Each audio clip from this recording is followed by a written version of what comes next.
Hello, good morning, everybody. Welcome to the daily workout. I was in the used car lot, checking it out. Happened to notice there is a Alfa Romeo 8C and a Corvette, and they're both about 562, 561 performance points. So I thought, you know what? They're both FR, they're both V8. Let's test them both out real quick. So I already own a 8C, and it's stock. Let me just make sure I got a... I'm not even gonna use wide rims on these guys. Let's just keep them normal. Let's put it back stock. Excuse me. I know I was burping because I just got up and I'm drinking coffee. Okay, I'm also gonna try to make shorter videos. So one of my favorite tracks is the Nuremberg Ring. We're gonna test these guys at the Nuremberg Ring. The thing is, the ring is so long, you can basically 2 laps of the Nuremberg Ring and you're almost at your daily workout.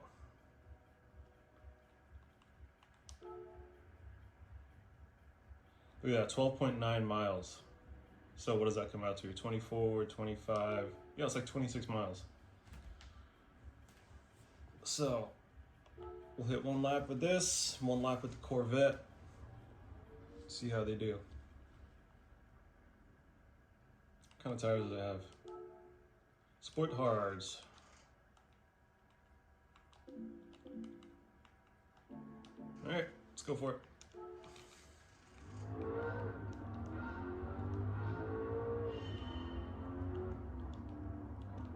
I believe Alfa Romeo is Italian.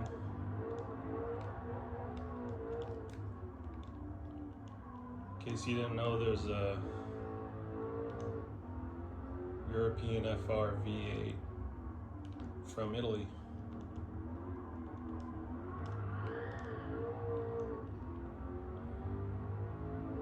It looks kind of weird. I mean, it looks exotic.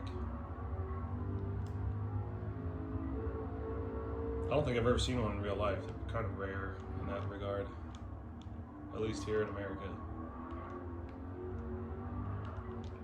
Jeez, what am I doing?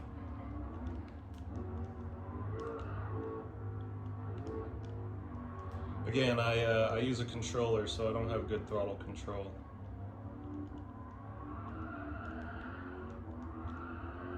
Kind of just press the button, it's like on and off, you know. Like a digital signal. Sorry, I got itchy eye.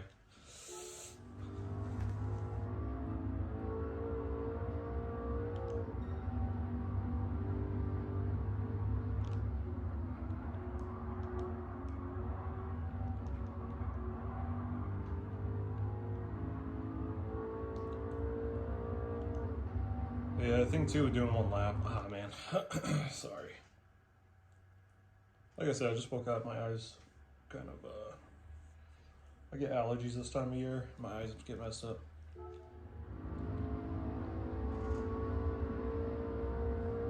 I was looking at the gearboxes on these guys.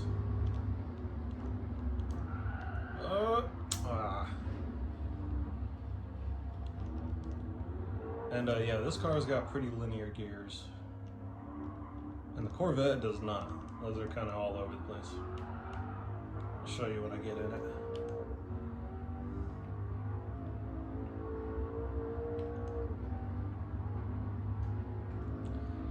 So again, I kind of feel like if a car is too hard to handle to keep it on the track, then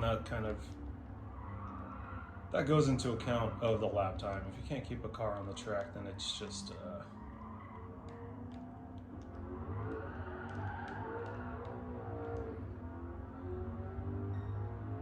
that counts towards it being a slow car. I know that's like driver error, but I don't know, you gotta reason it somehow. I can't restarting the lap every time I go off.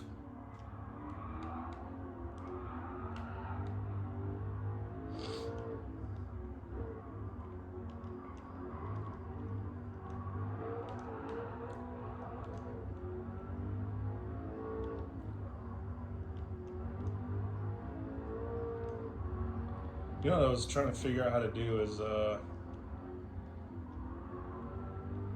it's almost like, I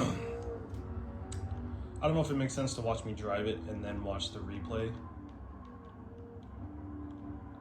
For you guys to watch that.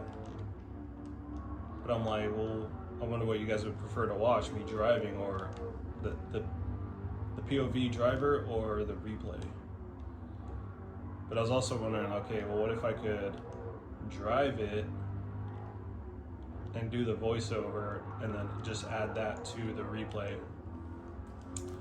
I think that'd be kind of cool, but I don't know how to do it on the camera. I'd have to start getting, I'd have to like edit and I don't know, probably get multiple mics or something, I don't know.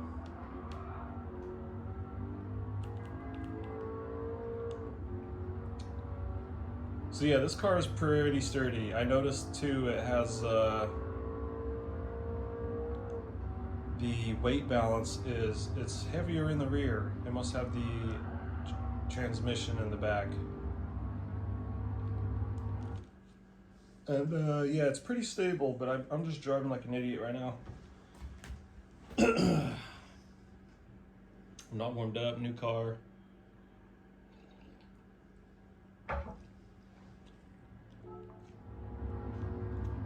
And I'm trying to think of things to talk about, just so it's not boring.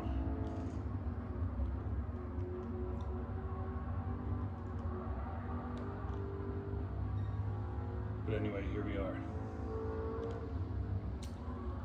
So yeah, Nuremberg Ring. I like the first part of the track. Not a huge fan of the part I just went through. But now this part here, after this berm here, this turn, the track becomes more twisty. This is the part I like.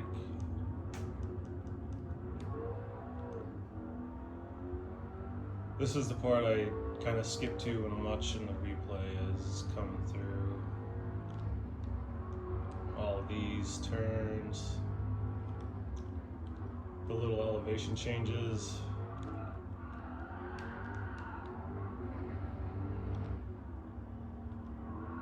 You know what's funny is, oh geez. I think what got me into this track was, I think Gran Turismo 3, the license test, they have you in the Mercedes 190 Evolution or whatever that car's called, the sedan, sports sedan. And you got to do a little time trial through the first section of the track. And yeah, you really get a sense of like how a slow car, it's not a powerful car is the thing, that car. So you get a sense of just how the handling of a car is important, and it's cool when you do it right, when you're bouncing around, unlike this. And yeah, that really made me appreciate the turns and little elevation changes in this track.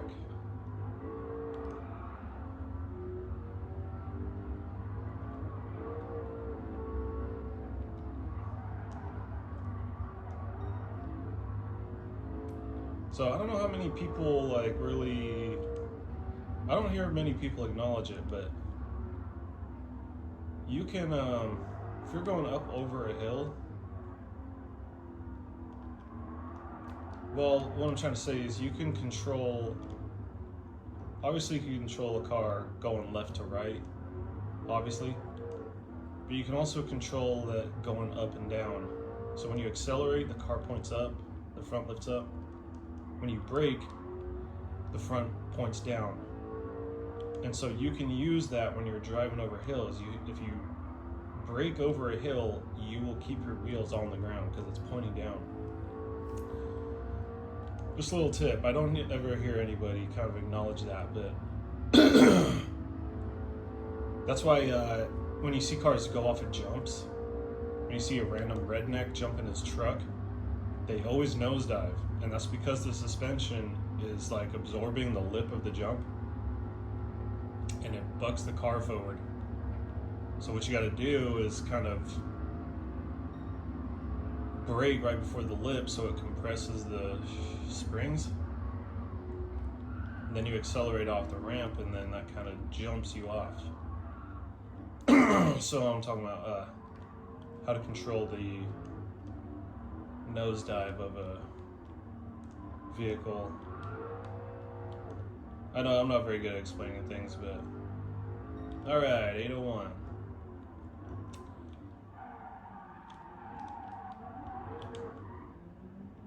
No skirt? Well, that's something I would change if I were to modify this.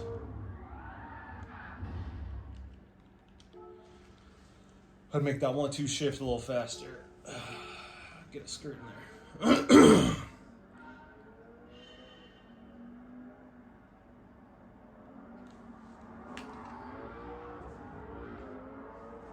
Alright, hold a second. The video is at 11 minutes. We're gonna cut it off and I'll restart. Later.